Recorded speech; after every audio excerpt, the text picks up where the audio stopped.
Phone అంటే ఓ పిచ్చి. Phone వాడుతున్న బిడ్డలారా మీ అందరికీ చెప్తున్నా, ఫోన్ ఎంతో సాహసం చేయొద్దు. మనసుతో సాహసం చేయొద్దు. దేవుడి బిడ్డలతో మీరు సాహసం చేయొద్దు. మీ జీవితాలు బాగుపడతాయి. గుంటూరు నుంచి ఇంటికి వచ్చేదాకా నేను చెడిపోడు మాట్లాడుకుంటూ వచ్చేలాంటి జీవితం నాది. దేవుడిని అడిగే ముందుగా నేను ఒక పాప సావాసం పెట్టుకొని నా భార్యని ఎంతో బాధ పెట్టాను. అయినా కూడా తెలిసే ఉండొచ్చు, కానీ ఏ రోజు కూడా అలాంటి అవర్ణలు ఒక్క మాట కూడా అనేది కాదు.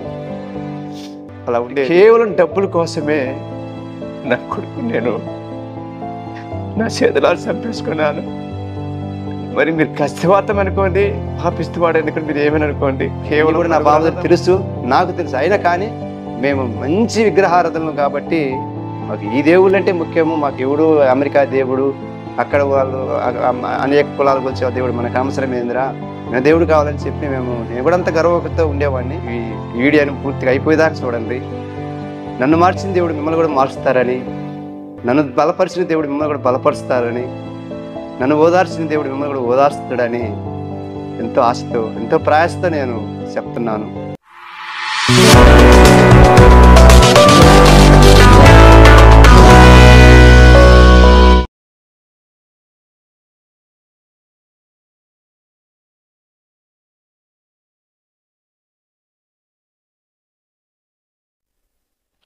ఇజ్లాన్ హల్లెలూయా. ఈ సాక్ష్యం నాకు ఇచ్చిన దేవునికి నా వందనాలు. నా సాక్ష్యాన్ని అనేక మంది వినడానికి నాకు సపోర్ట్ చేసిన పెదరికి నా వందనాలు. ఈ నా సాక్ష్యం ద్వారాగా అనేక మంది దేవుడి సన్నిధిలోకి వచ్చి దేవుని మార్గంలో నడచడానికి నేను ఎంతో ప్రయాసపడుతున్నాను. మాది ప్రకాశం జిల్లా గంగదన్నకొండ కుర్చేడు మండలం దర్శి తాలూకా. మా అమ్మ నాన్న పేర్లు ఉరికుటి సుబ్బరాయుడు, వరాపు మేకలయ్య. మా తల్లి పేరు లక్ష్మమ్మ. మేము నలుగురు అన్నదమ్ములము. మేము నలుగురు అన్నదమ్ములలో నేను మూడోవాడిగా పుట్టాను.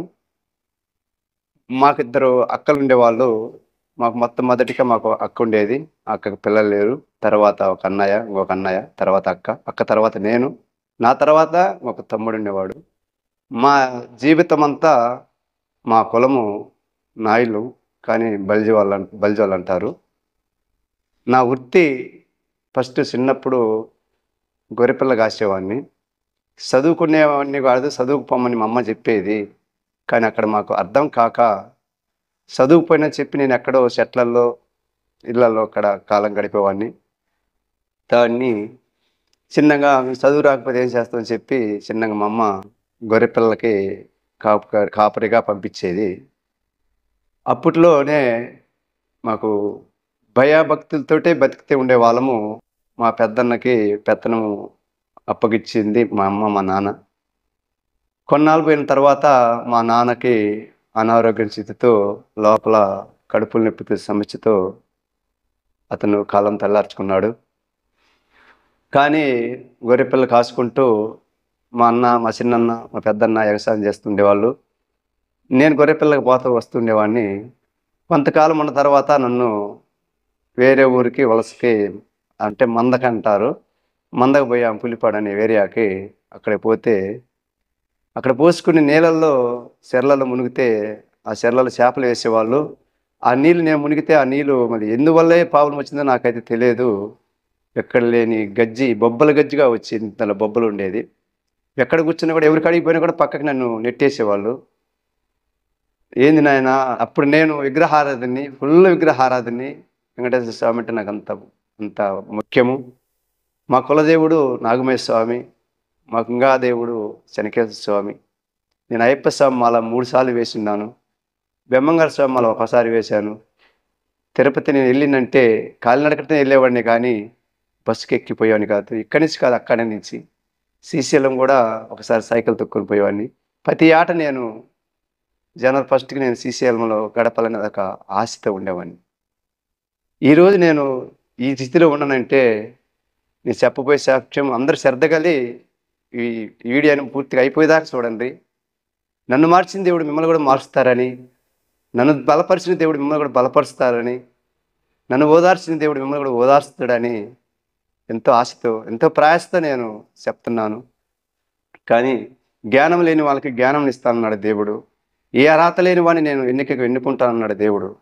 కానీ ఆయన చిత్తం ఏమిటో నాకు తెలియదు. కానీ అనేక మంది యేసుబాబు గురించి చెప్తుంటే నీలేంది యేసుబాబు గురించి చెప్తారు అని నేను ఆయన ఎంతో నేను చెప్పుకోవద్దు, కానీ ఆయన అంత కించపరిచాను. ఆయన అంత దగ్గర చేర్చుకున్నాడు. కానీ ఆ బొబ్బల గజ్జి ద్వారాగా నన్ను ఎవరు దగ్గర తీయకపోతే నేను అట్నే వేడ్చుకుంటూ వచ్చి మా ఊళ్ళో గంగమ్మ అనేది ఉంది, గంగమ్మ తల్లి, ఆమెను మొక్కునేవాడిని. అమ్మ మా గొర్రెలం ఎత్తినైనా నీకు తల్లి నీకు టెంకాయలు కొడతానని మొక్కునేవాడిని. మరి దేవుని చేత ఆమె తల్లి ఏమంటే అప్పుడు పొలం కుదిరింది ఊర్లో, గొర్రెలం వేశారు. ఆ గొర్రెలని తీసుకొని కొనుక్కోడానికి ఎత్తేసి వచ్చి పొలం కొనుక్కున్నాము.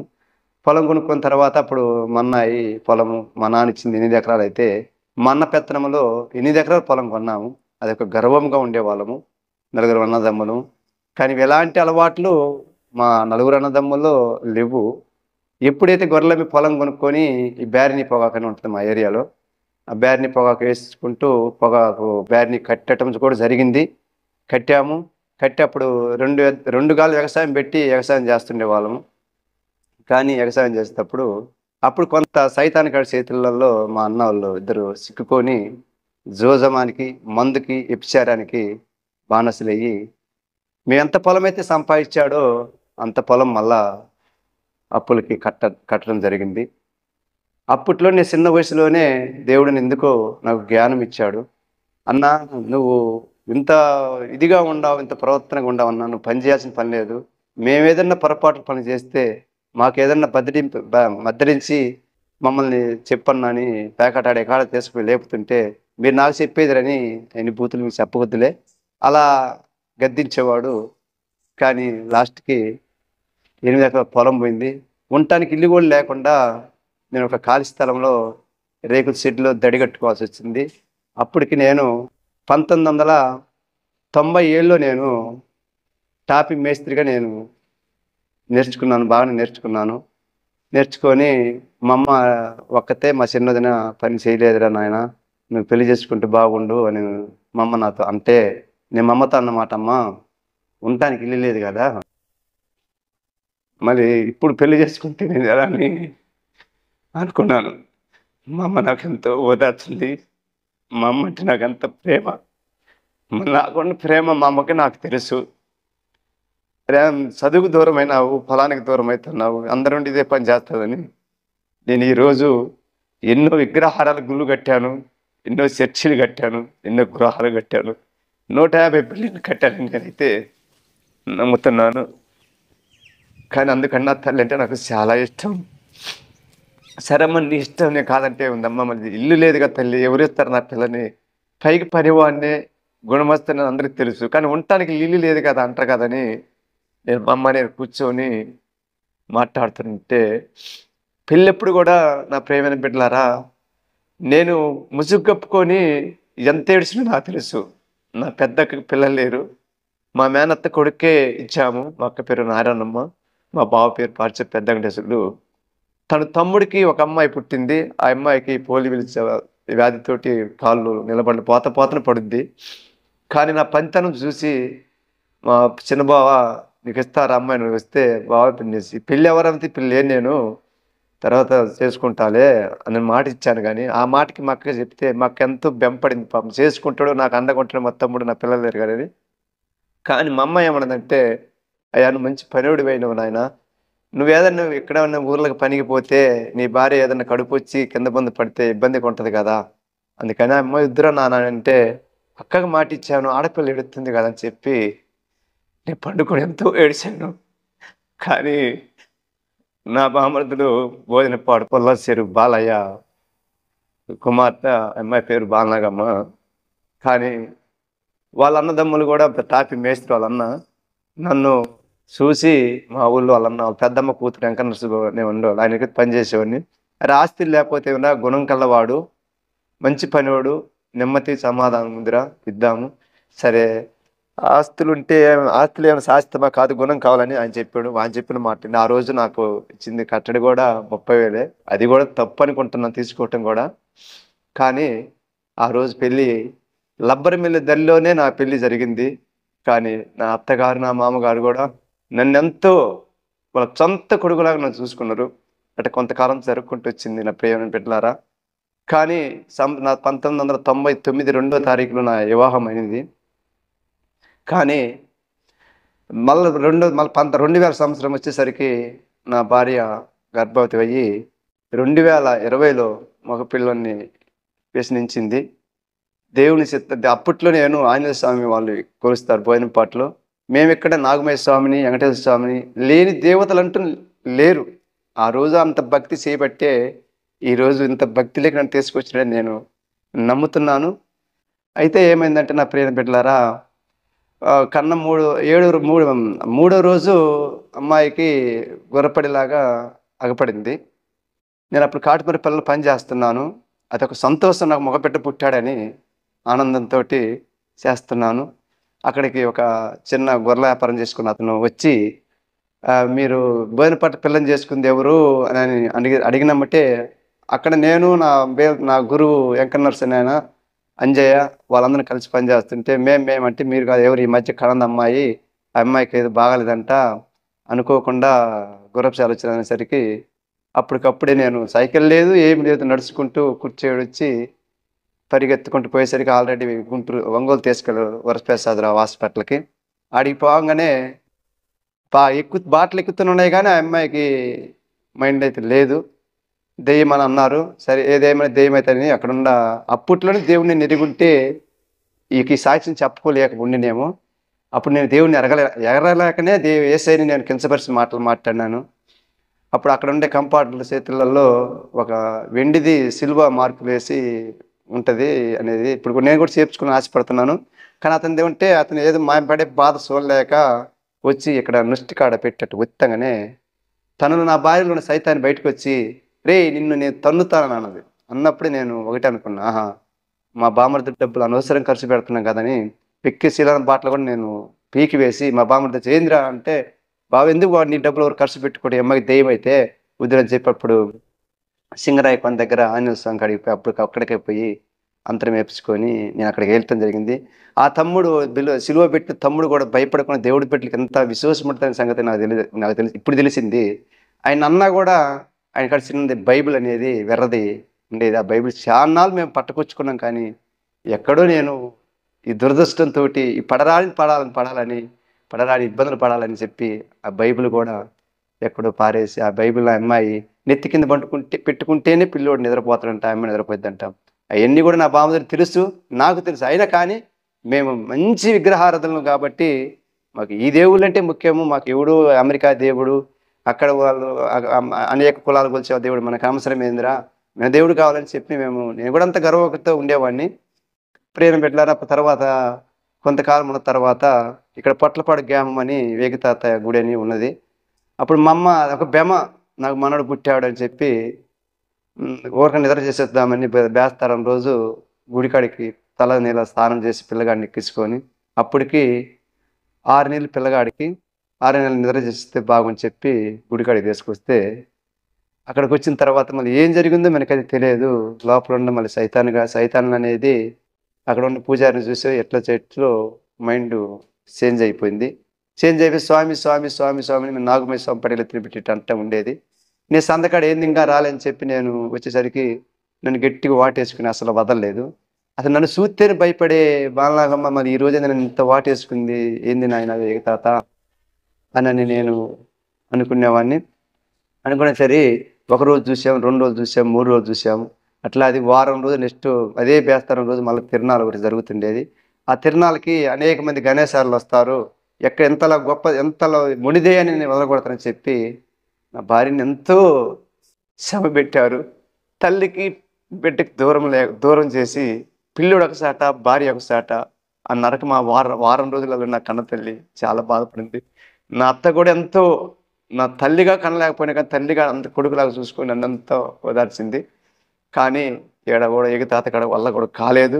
పూర్తిగా మాట లేదు, చూపు లేదు. ఆమె పవిత్రం ఆమెదే, ఆమె మాటలు ఆమె ఆలోచన అంతే.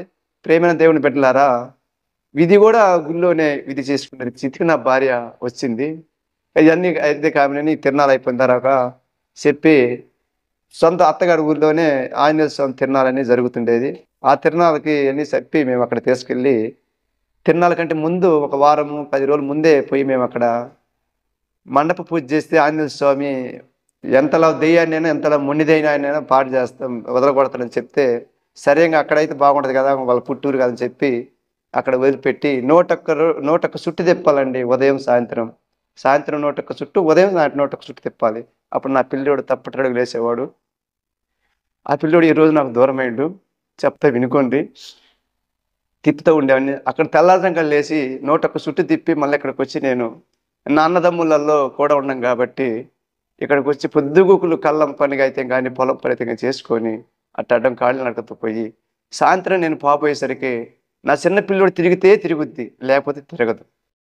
లేదా నేను తీసుకొని కర్రని తీసుకొని ఉండాలి. అట్లా 41 రోజు మండప పూజ చేశానండి. అయినా ప్రయోజనం లేదు. కానీ నిత్యంతా అంటలు కట్టింది. కానీ దుయ్యాన్ని పెడదామంటే కుదరదు అని చెప్పి సరిగ్గా దేవుడికి 41 రోజు చేశాం అని చెప్పి గుండు చేపిస్తున్నా కూడా 3 మనుషులను పట్టుకునేవాళ్ళం. ఇంటికి కత్తిరించేసాం అక్కడ. నా ప్రియమైన బిడ్డలారా, మళ్ళీ దేవుడి తర్వాత దేవుడు, అప్పుడే దేవుడు డాక్టర్లు అంటారు. కానీ అక్కడికి గుంటూరు జనరల్ హాస్పిటల్కి మా మేనమామలు గోరంట్లో ఉంటారు. అక్కడికి పోయాము. అక్కడికి పోయిన తర్వాత కూడా ఒక హింస కాదు. మళ్ళీ ఎవరైనా చేస్తారో చేయరు నాకైతే తెలియక భార్యకి సేవ. నేను భార్య దూరంగా ఉన్నప్పుడు కూడా గుడ్ల కూడా ఎత్తుకున్నాను నా భార్య కావాలని. ఈరోజు నాకు ఎంతో ధైర్యంగా ఎంతో ఓదార్తగా ఉంటున్నది భార్య. ఒక దేవతలాగా చూసుకోవచ్చు. కానీ అట్లాంటి దేవతకు కూడా నేను దేవుడిని అడిగే ముందుగా నేను ఒక పాప సావాసం పెట్టుకొని నా భార్యని ఎంతో బాధ పెట్టాను. అయినా కూడా తెలిసే ఉండొచ్చు. కానీ ఏ రోజు కూడా అలాంటి అవర్ణలు ఒక్క మాట కూడా అనేది కాదు. అలా ఉండేది. కానీ నా కొడుకుకి నా భార్య లైన్లోకి వచ్చేసరికి అన్నీ సమానంగా దేవుడి దయ వల్ల ఇంతకి దేవుడి దయ వల్ల ఇంతకి బాగుపడ్డ దానివల్ల వచ్చేసరికి మళ్ళీ నాకు పుట్టిన కుమారుడికి మారుతి సుబ్రహ్మణ్య పేరు పెట్టుకున్నాను. ఆంజనేయ స్వామి పేరని. ఇలాగ పండగ రోజు పుట్టాడు. అందుకని మారుతి సుబ్రహ్మణ్యం కలిసి వచ్చి పేరు పెట్టుకున్నాను. పేరు పెట్టుకునేసరికి ఆ అబ్బాయికి ఒక బీర్జానికి కందిరి గుట్టినలాగా లావు వచ్చేసింది. అమ్మకే బాగాలేకపోతే మళ్ళీ కొడుకుని ఆడ చూద్దామని చెప్పి మేము నసరాపేట కడియాల కడిగిపోతే కేవలం డబ్బుల కోసమే నా కొడుకు నేను నా చేతులాలు చంపేసుకున్నాను.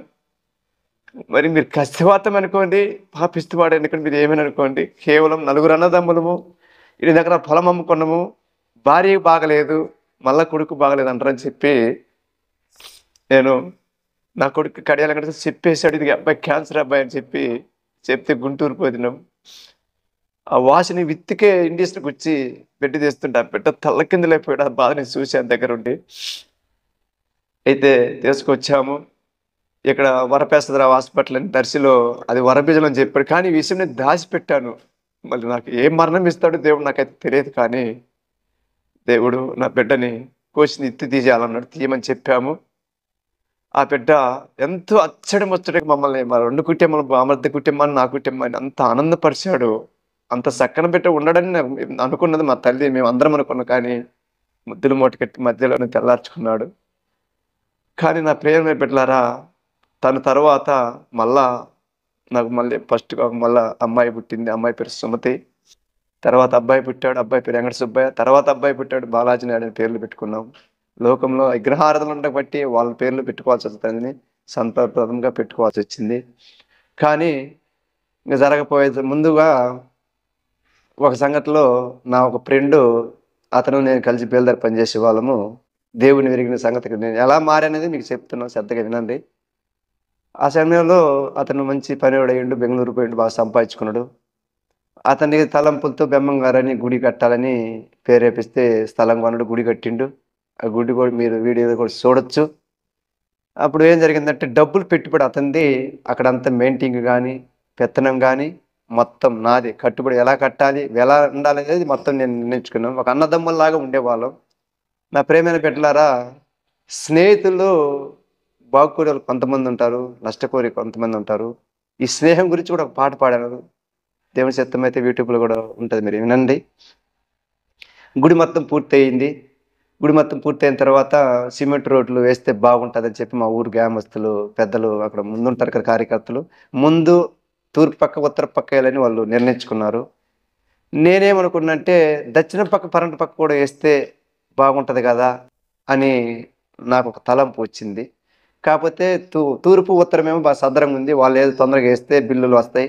ఏదో వాళ్ళు కష్టపడ్డందుకు వాళ్ళకి ఏదో పాలుబడి ఉంటే వాళ్ళ పేర్లు ఉంటాయని వాళ్ళు ఆశపడరు.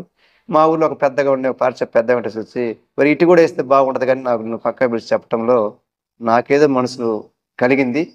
కలిగితే అప్పటికప్పుడే ఈరోజు 4 గంటలకు అనుకున్న రోడ్డుని సాయంత్రం మళ్ళీ రేపు సాయంత్రం 4 గంటలకు వేయాలని ఒక ఆశ కలిగి supervisor DA sir Subbayya sir అని నేను ఫోన్ చేస్తే సీను నువ్వు అడిగింది బాగానే ఉంది. నీ సొంత ఇంటికేం కాదు, నీ సొంత ప్రయోజనమే కాదు, దేవుడికే కదా. దేవుడు అంటే ఆయనకి చాలా గొప్ప ఆత్మీయత ఉండేవాడు. మళ్ళీ సరే చేస్తాను సీను, మళ్ళీ నువ్వు నాకు ఒకటి చేయాలన్నాడు. సరే ఇదేందో పెడుతున్నాడు అనుకున్నా, కానీ ఆయన ఏం పెట్టలేదు. మీ ఊళ్ళో అంగన్వాడీ స్కూల్ 2 ఉన్నాయి కదా, ఒకటి పూర్తి అయింది కదా, ఇంకోటి ఉంది, మళ్ళీ వచ్చే ఎలక్షన్ కోడికల్లా అది పూర్తి చేయాలంటున్నాడు సీను, నువ్వు వచ్చి నేనున్నా నీకెందుకు, నీకు సపసప్ బిల్లు పెడతాడు చేస్తున్నాడు. సరే సార్ చేస్తా సార్, నేను మేస్త్రి, నువ్వు నాకు అంత సహాయం ఇస్తే నాకు ఇబ్బంది అని చెప్పి ఈ రోడ్డుని అప్పటికప్పుడే ఈ రోజు 4 గంటలకన్నా రోడ్డుని రేపు 4 గంటలకల్లా రోడ్డు వేయించాను.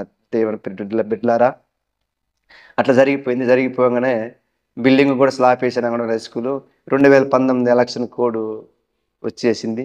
వచ్చినామంటే బిల్లులు పర్లేదు. అప్పటికి నాకు డబ్బులు లేవు. అప్పు 6 లక్షల దాకా అప్పు అయింది. అప్పటి నుంచి నాకు ఎక్కడికి పోయినా కూడా బిల్లులు పడవంట అని అంటుండ్రు. సరే మళ్ళీ ఈసారి ప్రభుత్వం వస్తే బిల్లు పడుద్దిలే అనే ఒక విధానంతో ధైర్యంతో ఉన్నాను. కానీ దురదృష్టం కొంది నేను ఈ దేవుడి కాడికి రావచ్చే మార్గం ముందుకేమో తెలియదు కనుక దేవుని చిత్తం లేదేమో టీడీపీ ఓడిపోయి ఓసీపీ వచ్చింది. కానీ టీడీపీలో పెత్తనంలో పనులు చేసిన అన్ని కూడా బిల్లులు చాలామంది నాలాంటి వాళ్ళు అనేక మంది చాలా ఇబ్బందులు పడ్డరు. నేనేమో దేవుడిని ఎరుక్కుని దేవుడి కాడికి వచ్చాను. కొంతమంది ఎరగలేక ఎంత వాళ్ళకున్న ఆస్తులను బట్టి ఎంతో కొంత వాళ్ళు నష్టపడ్డారు. అప్పుడు తర్వాత నా స్నేహితుడిని గుడి కట్టించిన అతని యజమాని 2 లక్షల డబ్బులు అసలు బాగా ఇబ్బందిగా ఉంది అంటే నేను ఊరకేం కాదు వడ్డీకి ఇవ్వమన్నాను. ఆ తన ఏమనుకోండో ఈ పని అయిపోయింది, ఇంతకుముందు వీళ్ళు అన్నోళ్ళు ఇబ్బందులు పడ్డు, మినమిస్తే ఇస్తాడు, ఈడ మన పని జరిగిపోయింది కదా, మేము తీడితో పని ఏముందని చెప్పి అతను లేవనడు. లేవన్నమ్మటే నేను ఎట్లా చేయాలని అనుకుంటా ఉండి అప్పు మోపింది. నేను ఏ పనికి పోయినా ఏ దేనికి ముందు చేద్దామని కూడా అది వెనక్కి వచ్చే దగ్గర ముందుకు జరగదు. కానీ అట్లా నేను ఆ సంవత్సరం అంతా 2020 దాకా సమస్య మీద సమస్య, బాధ మీద బాధ ఉండేది. అప్పుడు దేవుని విగ్రహారాధనలో నేను ఐపసామాల 3 సార్లు వేస్తే 3 సార్లు నాకు యాక్సిడెంట్లు జరిగినాయి. ఒకసారి పామెంట పడింది, ఒకసారి ఆటో గుద్ది నాయనకుండా కూర్చున్న అతను ఒక అతను చనిపోయాడు, ఒకసారి మోటార్ సైకిల్ పడి నాకు ఇక్కడ కొంచెం దెబ్బలు తగిలింది. కానీ నా ప్రేమైన బిడ్డలారా, దేవుడు గొప్ప దేవుడు అని నేను 2002లో నేను అప్పుడు కరోనా వచ్చిన క్షణంలో నేను ఈ బిల్లులు అనేది నేను మర్చిపోయాను. నాకు ఒక స్నేహితుడు బోయల అబ్బాయి, నన్ను దేవుని పరిచయం చేసిన అబ్బాయి బోయల అబ్బాయి పేరు లక్ష్మణ్, ఇప్పుడు అబ్రాముగా మారాడు. అతను కూడా దేవుళ్ళు బాగానే ఉంటున్నాడు. అతని మాటలు విని నేను దేవుడి కాడికి పోవటం జరిగింది. జరిగిన తర్వాత నా ప్రేమైన బిడ్డలారా ఏమైందంటే అక్కడ ఉన్న గోడ పక్కకి నేను అంటే లాక్కి పోవటానికి నాకు అవకాశం లేదు. కానీ పోకుండా నేను గర్వంతో ఉండా, వీళ్ళు మాదిగా కొలిచే దేవుడు అంట, మేము దేవుడు ఎట్టయితారు, నేను రాను లక్ష్మి, నీకైతే పిచ్చి పెట్టిపోయినావు, నేను రానంటే వాడు పాపము లేదు మామ, నా మాటిని మామని ఎంతో నన్ను బలవంతకరంగా తీసుకెళ్ళి నేను వాక్యాలని నాన్నకి వచ్చి ప్రార్థన చేసుకుంటానని చెప్పి నేను గోడ పక్కన కూర్చున్నా. నేను చదువు లేదు కనుక ఆ దేవుడు ఏదో 3 తరగతి చదువుకున్నాను. ఆ 3 తరగతిలోనే నేను గోడకెళ్ళి నీరాపు చూస్తే ఆడొక వచనం ఉందండి. దేవుడు నాతో మాట్లాడిన మాట, మొదటి మాట, ప్రయాసపడి భారం మోస్తున్న సమస్త దీనులారా నా యొద్దకు నన్ను మీకు విశ్రాంతిస్తానండి. ఆ మాటని చదవగానే ఎక్కలేని ఆనందం, సంతోషం. ప్రియమైన దేవుని బిడ్డలారా, ఇది నమ్మాలి, ఇది సాక్ష్యం. ఇది ఆ మాటని ఎంతో ఓదార్చింది. ఓదార్చిన తర్వాత అప్పుడు క్లియర్ అయిపోయినాక అందరూ బయటకు వస్తారు కదా. మాది కలవర తేజం మందిరం మాది. మా పాస్టర్ పేరు కీమేన్ కుమారు. ఎంతో సాక్ష్యం ఉంది. గొప్ప దేవుడు, గొప్పవాడు, అనేక మందిని బలపరిచే శక్తి ఉంది. కానీ లాక్కి పోగానే ప్రార్థన చేశాడు. నేను లక్ష్మయ్యకి ఇంటికి వచ్చిన తర్వాత అయినా నన్ను సైతాన్ని కూడా అంటాడు, ఇంటి మంచంలో పండుకొని మందు డబ్బు ఒక దగ్గర పెట్టుకొని వెయ్యి వచ్చాను. కానీ ప్రయాసపడి భారం మోస్తున్న సమస్య నా దగ్గర రమ్మని మాట కొట్టింది. కానీ నా హృదయంలో అప్పు 6 లక్షలు అప్పు అయింది. అన్నదమ్ములు అప్పు చేసిన అమ్మటానికి నాకు ఆస్తి కూడా లేదు కదా. అని చెప్పి లక్ష్మయ్యకి ఫోన్ చేసి నన్ను ఎవరైతే గుడికాడికి చర్చి కాడికి తీసుకుని అతనికి ఫోన్ చేశా. అరే పలానా దగ్గర తీసుకొచ్చి పలానా దగ్గర తీసుకొచ్చానంటే ఏది తేడాగా మాట్లాడుతున్నావు అంటే ఏమి లేదురా, ఎట్లా నన్ను ఏదో లోపల బాధపడుతున్నాను, నేను ఎవరికి చెప్పుకోలేను, ఇలా చెప్తాను ఇలా చేయరా అని చెప్తే మామ నీకు దండం పెడతాను ఆగని చెప్పి పాస్టర్కి ఫోన్ కలిపి ప్రార్థన చేయించాడు. ఆ ప్రార్థనలో ఏం జరిగిందో నాకైతే తెలియదు కదా, నాకు తెలియదు బిడ్డలారా. నాకు అప్పటికప్పుడు నెమ్మది రావటం, సమాధానం ఉండటం, ధైర్యం కలగటం ఉన్నది. 2002లో కరోనా వచ్చేసి లాక్డౌన్ పడింది. ఇక్కడ అడ్రోడ్ దగ్గర సచివాలయం కట్టాలని నాకు పిలుపు వచ్చింది. సరే కడతామన్నాం. పోతా వస్తుంటేనే పోలీసులు పట్టడం చాలా గందరగోళంతో ఆ రోజు నేను దేవుడిని ఒకటి అడిగాను, నాయనా మళ్ళీ నువ్వు ప్రయాసపడే భారం మోస్తున్న సమస్త దినులారా నా ఎద్దకు రాని మీకు విశ్రాంతి ఇస్తానన్నావు. ఏ భేదం లేదు, అందరూ పాపం చేసి దేవుని వద్దకు వచ్చి దేవుని మహిమ పొందలేకపోతున్నట్టున్నావు. మళ్ళీ నేను పాపినే, నేను పడరాని అలవాట్లు పడ్డాను. ఒక మందులు తెప్ప ఒక మగవాడికి ఉన్న కోరికల్లో అలాంటి కోరికలు నేను చెడ్డివాడి నా తండ్రి ప్రభా, ఏ ఎన్నిక లేని వాడిని ఎన్నుకుంటాను అన్నావు తండ్రి ప్రభా. మరి నీ చిత్తమైతే ఇది ఈ సచివాలయముల ద్వారాగా అంటే నేను ఊహించుకోలేదు. ఫస్ట్ దేవుడిని నమ్ముకోవటం, ఆయన సన్నిధిలో నేను కాలు పెట్టడం, 70,000 పంచుకున్నాను నన్ను దేవుడిని ఎరగని తొలుకు. సంవత్సరానికి 1 బిల్డింగ్ 2 బిల్డింగ్లు కడుతూ అక్కడ కమిషన్ కోసం ఇంటికల్లా వాహనాలను తీసుకుపోయి ఆడిచ్చి 1000 రూపాయల కోసం 500 కోసం వచ్చేసరికి ఇక్కడ పని ఎంత నష్టం సంగతి నాకు తెలియదు. అక్కడ కమిషన్ తీసుకొని ఇచ్చుకొచ్చేసరికి ఇక్కడికి వచ్చేసరికి భార్యకు బిడ్డలకు ఎవరికొకరు బాగలేక అక్కడ తీసుకుని కమిషన్ తీసుకొచ్చి ఇక్కడ హాస్పిటల్లో అట్ట కడుపుకుంటున్న నా జీవితాన్ని ఈరోజు దేవుడు నేను కట్టలేను, నాకు వద్దు మనుషులు అనే స్థితికి నన్ను దేవుడు తీసుకొచ్చిండు. కానీ సాక్ష్యము నాకు ఫస్ట్ 2002 జనవరి 1కి వాగ్దానాలు చెప్తే తీసుకుంటే వాగ్దానం నెరవేర్స్తే దేవుడు అని నన్ను తీసుకుని లక్ష్మయ్య చెప్తున్నాడు. వాగ్దానము కళ్ళు మూసుకొని జనవరి 1 తీశాను. వచ్చిన సాక్ష్యం ఏంటంటే నీ పిల్లల్ని నేను రక్షిస్తానన్నాడు. కానీ అప్పుడు నా పిల్లలు చదివిస్తే స్వాంత కూడా నా దగ్గర లేదు దేవుడు పెట్టినారా. కానీ ఈరోజు నా పాప బీటెక్ పూర్తయి ఉద్యోగం జాయిన్ అవుతున్నానని చెప్పింది. అది దేవుని చిత్తం అయితే జరుగుద్దని నేను నమ్ముతున్నాను. కానీ పెద్ద పిల్లడు కూడా 2 సార్లు ఒక చదువు జ్ఞానం లేనివాడు కనుక 2 సార్లు ఇంటర్ రాసి ఉన్నాడు. మరి ఈ చిత్తం అయితే మరి ఈ సంవత్సరం కూడా పాస్ అయితే మేమైతే నమ్ముతున్నాం.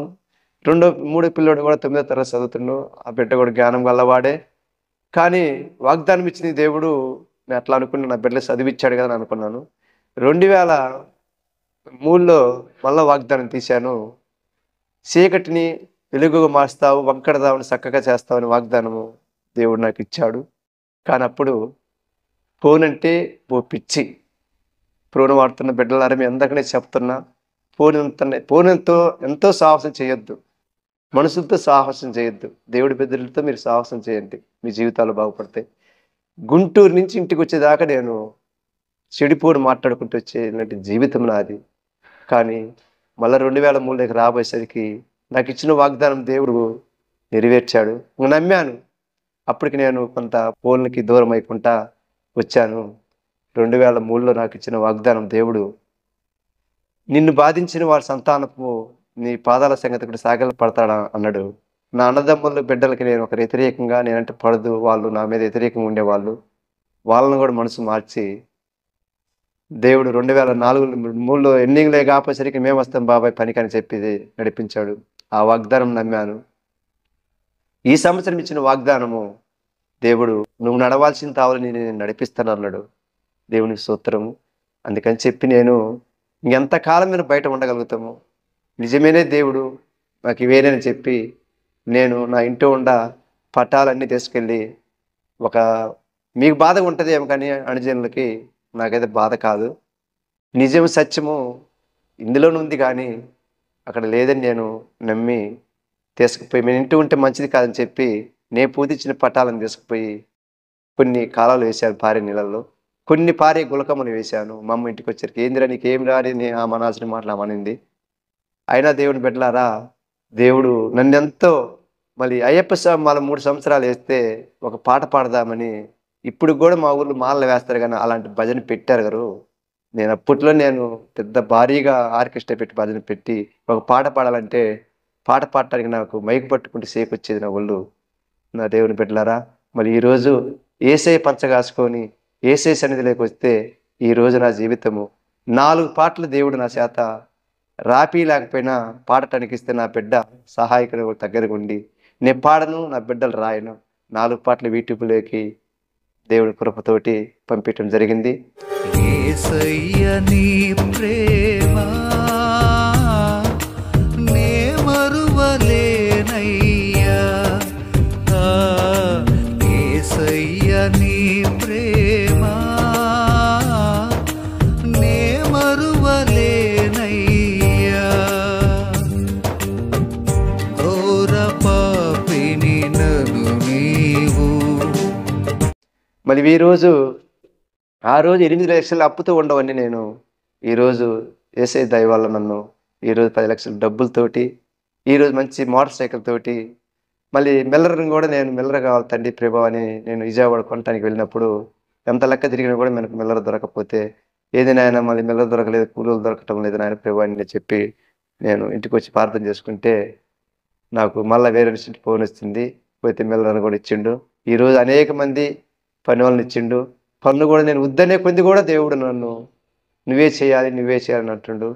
దేవుడు ఎంత నమ్మకంగా ఉంటే అంత గొప్పమైన మేలు జరుగుతాయని నేను నమ్ముతున్నాను. ఇప్పుడు లోకంలో అనేక మంది మంచి మార్గానికి రారు. చెడు మార్గం అంటే ఎక్కడ లేని ఆనందం, సంతోషం ఉంటుంది. అరే నాయన అక్కడికి వద్దురా, అక్కడ ముళ్ళు ఉన్నాయంటే ఓ నువ్వు మాకు చెప్పి ముళ్ళే దుక్కుతారు అనే చెప్పి నన్ను ఎన్నోసార్లు నేను గతంలో 94లో హైదరాబాద్ పనికి పోయినప్పుడు యేసుప్రభు సభలు పెడుతుంటే అప్పుడు నేను పోయి ఏదో మీటింగులో సినిమాకి డబ్బులు కావాలని చెప్పి చుట్టూ అలవా కట్టుంటే తెలుగులో ఇంగ్లీష్ ట్రాన్స్ఫర్ చేసే మీటింగ్లు నేను పోయేవాడిని. కానీ లాక్కిపోవడానికి ఏ రాత లేదు కాదని చెప్పి అప్పట్లో నేను ఎంటా ఉండేవాడిని. కానీ ఆ రోజు లాక్కిపోవాలంటే టికెట్ కావాలేమో, ఏమన్నా రాత ఉండాలేమో అనుకునేవాడిని. ఆ రోజు అంత ప్రేమగా ఉండబట్టే ఆ రోజు నా వెంట వచ్చిన బిడ్డలు ముగ్గురు పని చేస్తుంటే పైనుంచి గోడపడి ముగ్గురు చనిపోయి వస్తున్నారు అన్నారంట. నేను కూడా వస్తున్నాను. మా తల్లి మా అన్నోళ్ళు ఎంతో దుఃఖంతో ఎంతో వేదంతో ఉండేవాళ్ళు. కానీ దేవుడు నన్ను ఎక్కడో కోమలో ఉంచి బతికించి మళ్ళీ దేవుడి చిత్తమేమో కానీ మళ్ళీ ఈరోజు అనేక మందికి సాక్ష్యం ద్వారాగా బలపరుస్తారని, నా సాక్ష్యం అనేక మందికి వినిపిస్తారని నమ్ముతున్నాను. మరి ఈరోజు ఇంత ఆనందంతో ఉన్నానంటే, ఇంత సంతోషం ఉంటున్నానంటే అది పైనున్న దేవుని కృప, దేవుని చిత్తం. నేను మారిన రీతిగా మీరు కూడా మారాలని నేను ఎంతో ప్రయాసపడుతున్నాను. ఇది మా ఊళ్ళో ఉన్న కొండ కూడా దేవుని చేత అప్పుడప్పుడు మా శనివారం మా ఆత్మీయ తండ్రి ప్రార్థనకి వెళ్తుండేవాడు. అదేది ఉందని నేను అతను పోయేవాడిని, ఉండేవాడిని. అక్కడ ఎంతో అద్భుతమైన కార్యాలు జరిగించినాయి. కానీ మా కుటుంబంలో మేము శనకేశ్వర స్వామిని అంత విగ్రహారాధన మేము శనకేశ్వర స్వామిని తెలుసు. శనకేశ్వర స్వామి చేసే సేవలంటే అనేక మందికి తెలుసు. కత్తులతో నరుక్కోవటము, బతికిన పసిపిల్లని పోతి పిల్లని నోడితే మనిషి గావు పట్టడము, అది నాకు చాలా బాధాకరం అనిపించేది. 5 చుట్లు తిరిగిపోయేసరికి ఆ పసికంది పోతి పిల్లని నోటితో ఒక మనిషి చంపాలి. అలాంటి పూజలు చేసేవాళ్ళం మేము. కానీ దేవుడు ఎందుకనో మా అన్నదమ్ములలో, మా బంధుమిత్రులలో, నా రక్త సంబంధంలో పనరాని మాటలు పడ్డాను. అయినా దేవుడు నాకు ఒక వాగ్దానం ఇచ్చాడు కదా, చీకటి నుంచి వెలుగు మారుస్తాను, వంకరదారు చక్కగా నడిపిస్తాను అన్నాడు. అది జరిగింది. నిన్ను బాధించిన సంతానం నీ దగ్గరకు వచ్చి నీ సాగల పడతాను, అది జరిగింది. నువ్వు నడవాల్సిన తావులని నేను నడిపిస్తాను అన్నాడు దేవుడు. నేను ఏది జరగాలన్నా, ఎటు నడవాలన్నా కూడా దేవుడు నన్ను నడిపిస్తాడు. నువ్వు మతం పుచ్చుకున్నావు కదా, కులం మారావు కదా, కులం మారలా, మతం మారలా, గోత్రం మారలా, పేరు మారలా, నా మనసు మార్చుకున్నా. ఇది నా సాక్ష్యం ఇది. కానీ అక్కడ పోతే గోత్రాలు మారవు, పేర్లు మారవు. అది కాబట్టి నేను కోరుకునేది ఏంటంటే, నా ప్రేమ బిడ్డలారా, నేను మారిందే కాక నాలాంటి వాళ్ళు అప్పులు చేసుకొని ఏదేదో కమిషన్ కోసమేనో, పేకాటలాడే కోసం, వెబ్సైట్లు చేసేవాళ్ళు, తాగేవాళ్ళు అనేక మంది దేశంలో ఉంటారని నేను మారానని చెప్పి నన్ను ఓదార్చిన రీతికి మిమ్మల్ని కూడా ఓదార్చుతాని నేను సాక్ష్యం చెప్పుకోవటానికి సహాయం తీసుకున్నాను. కానీ ఒకరోజు నా తమ్ముడికి నాకు వాదన జరిగింది. ఏందన్నా నువ్వు అందరిని వదిలిపెట్టి నువ్వు అట్లా పోతే నువ్వు ఎట్లా, మరి ఏం కావాలో అది ఇది అని అంటే, మరి అమ్మని మీరే సాకండి నేనే సాకాలా అంటే మా కాడికి రానుంటుంది కదా, మరి మీరే నువ్వే సాకన్నప్పుడు మా అమ్మకు ఒక మాట చెప్పాను. నేను ఏరే సాట దేవుణ్ణి నమ్ముకున్న తల్లి కళ్ళు మూసింది. అక్కడ పోయిన తర్వాత ఆ ఆనంద్ దేవుళ్ళు బిడ్డలు ఎంతో సంతోషంతో ఆ పెట్టెలో పెట్టుకొని పాటలు పాడుకుంటూ ప్రార్థన చేసుకుంటూ తీసుకెళ్తుంటే ఆ తల్లిని చూసి నీ ఇంటికి రాగానే మా అమ్మకి నేను ఒక మాట అడిగాను. అమ్మా, నిన్నెట్టా అన్నలు నేను దగ్గర తీయరు కదా, నేను మూడు వాడిగా పుట్టాను, నేను మట్టితో వేసిండదు కానీ నేను కర్మపురం నేను చేయలేను కదా తల్లి అంటే, సరే ఏం చేయాలరా అని మా అమ్మ నన్ను అడిగింది. అడిగినప్పుడు అమ్మ ఏమి లేదు తల్లి, నువ్వు కూడా రక్షణ పొందితే మేము ఇక్కడే కాదు అక్కడ పైన కూడా పరలోకంలో కూడా మనము ఒక తల్లి కొడుకు ఉంటామని బైబిల్లో మేము చదువుతున్నాము, పైన కూడా పరలోకం ఉన్నదని నేను నమ్ముతున్నాను, అందుకని అమ్మ నువ్వు కూడా రక్షణ పొందవంటే సరే నీ ఇష్టం నా ఇష్టం అని నా తల్లి బాప్తిసం పొందటం జరిగింది. ఈరోజు మా అన్నలు కానీ మా తమ్ముళ్ళు కానీ మా అక్కలు కానీ ఎవరు కూడా నన్ను కించపరిచి మాటలు మాట్లాడలేదు. కానీ నా బామర్దికి ఎందుకు మనసు నొచ్చుకుందే ఏమో నాకైతే తెలియదు. అంతకుముందు ఎంతో అభిమానంతో ఉండేవాడు. దేవుడి దగ్గరికి వచ్చినాక ఫోన్లు చేయటం కానీ ఫోన్లు కానీ ఎలాంటిది లేదు. ఈరోజు నాకు నేనే నీతిగా నిజాతిగా ఉన్నానని నేనైతే నమ్ముతున్నాను. ఇంతకుముందు లోకంలో ఉన్నప్పుడు అనేక పనులు చేసి అనేక రెస్టారెంట్లకు పోవటం కానీ, అంటే సారాయి తాగమని కాదు దేవుని బిడ్డలారా, అనేక మందితో సావాసంతో పోయి సారాయి చేసలు పోయటం కానీ పలావు తినటం కానీ ఎట్లా రకరకాలు ఉండే నేలపొద్దున ఇంటికి వచ్చటం కానీ రెచ్చాను కాదు. నా భార్యని మాటలతోనే మందించేవాడిని కానీ దెబ్బ అయితే కొట్టేవాడిని కాదు. మాటలతో దాన్ని ఎంతో గాయపరిచేవాడిని. నాకు అక్రమ సంబంధం ఉంది. దాంతో ఎంతో నన్ను భార్యని దుఃఖించేవాడిని, బాధ పెట్టేవాడిని.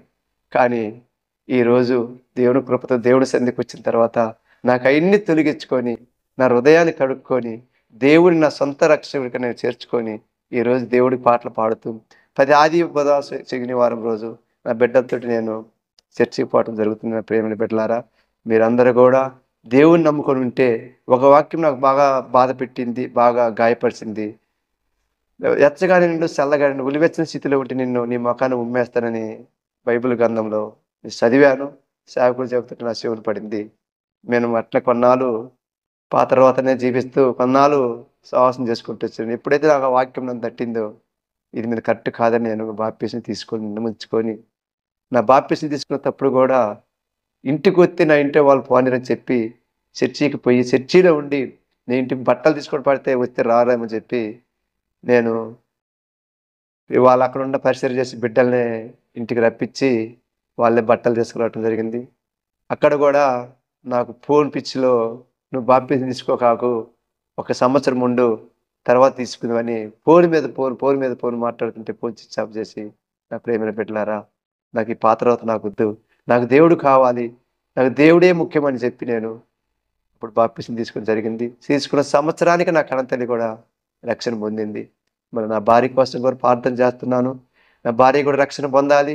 నేను మారినట్టుగా రీతిగా నా అన్నదమ్ములు మారాలి, నా బంధుమిత్రులు మారాలి, నాకు రక్షణలు మారాలి, నా గ్రామస్తులు మారాలి, నిజదేవుడు ఎవరు తెలుసుకోవాలని నేను ప్రయాసపడుతున్నాను, ఆశపడుతున్నాను అని నేను చెప్పి ఈ సాక్ష్యాన్ని కూడా నేను ఒకరోజు యూట్యూబ్లో చూసి నేను కూడా చెప్తే నా సాక్ష్యం కూడా అనేక మంది చూస్తారని, ఎంతో కొంతమంది మారుమనసు పొందుతారని ఆశపడుతూ ఈ సాక్ష్యాన్ని నిర్ణయించుకొని ఈరోజు ఎంత భారమైన పనులు ఉండా కూడా చెప్పి నాకు దేవుడి సువార్త ముఖ్యమని చెప్పి నేను దేవుడి మాటలు అనేక మందికి నే మారిందే కాక అనేక మందిని మార్చాలి, అనేక మందిని నడిపించాలి అని చెప్పి ఆశపడుతున్నాను, ప్రయాసపడుతున్నాను. నా ప్రయాస వృధా కాదని దేవుని నమ్ముతున్నాను. మీరు కూడా దేవుని బిడ్డలారా, మీరు కూడా ఉలివిసిన స్థితిలో ఉన్నారేమో, అలాంటి స్థితిని మర్చిపోయి దేవుణ్ణి మీ సొంత రక్షకుగా నమ్ముకొని మీ బిడ్డలు, మీ భార్యలు, మీ తల్లిదండ్రులు కూడా ప్రేమించి దేవుణ్ణి ప్రేమించండి. లోకంలో ఉన్న వాళ్ళకి మేము ఎంత చెప్పినా కానీ నమ్మరు. కానీ మనం మారితే అనేక మంది కూడా లోకంలో ఉన్నప్పుడు ఇలా ఉండడు కదా, ఇప్పుడు దేవుడు కడిగిపోయినాడు ఇలా మారాడు కదా, మనం కూడా పోతే మనం కూడా మార్పు వచ్చిద్దని చెప్పి వస్తారు అనే దేవుడు బిడ్డలారా. కానీ నేను ఇక్కడ కాడికి వచ్చినాక కోట్లేదు సంపాలేదు కానీ 10 దగ్గర పొలం అయితే కొనలేదు, కానీ ఆత్మీయత కొన్నా నేను నమ్ముతున్నాను. ఎంతో సంతోషంతో నేను ఇంటికి పోయేసరికి నా బిడ్డలు నేను ఏది చెప్తే అది ఇంట్లో కుటుంబ ప్రార్థనగా మోకరించుకొని ఏదో మాకు ఇచ్చిన స్తోమతను బట్టి దేవుడి మాటలు 4 మాటలు యేసుప్రభుని కనపరుస్తుంటాము. మా సంఘం కూడా కలర్ టెంపుల్ మందిరం, మా సంఘం కూడా అనేక మంది రాబడుతున్నారు. మా సంఘ సేవకుడు కూడా ఎంతో మమ్మల్ని ఓదార్చుకుంటూ వచ్చాడు.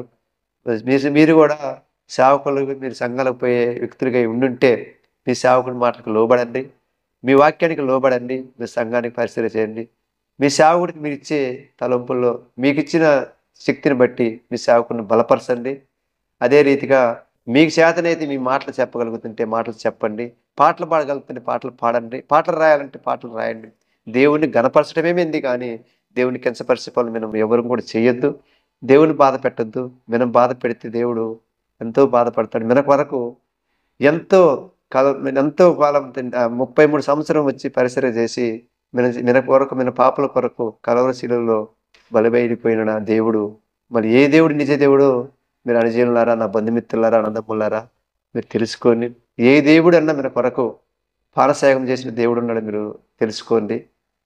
నేను నమ్మిన దేవుడు గొప్ప దేవుడిని నేను మనసారా నమ్ముతున్నాను. కానీ ఇక మోసపోకాకండి, స్నేహితులను నమ్మకాకండి. స్నేహమైన సహవాసం అంటే దేవుని సేవకులతో చేయండి, దేవుని మందిరానికి పోయే బిడ్డలతో సాహసం చేయండి, కానీ లోకంలో ఉన్న బిడ్డలతోటి సాహసం చేయొద్దని నేను మిమ్మల్ని అందరినీ కోరుతున్నా.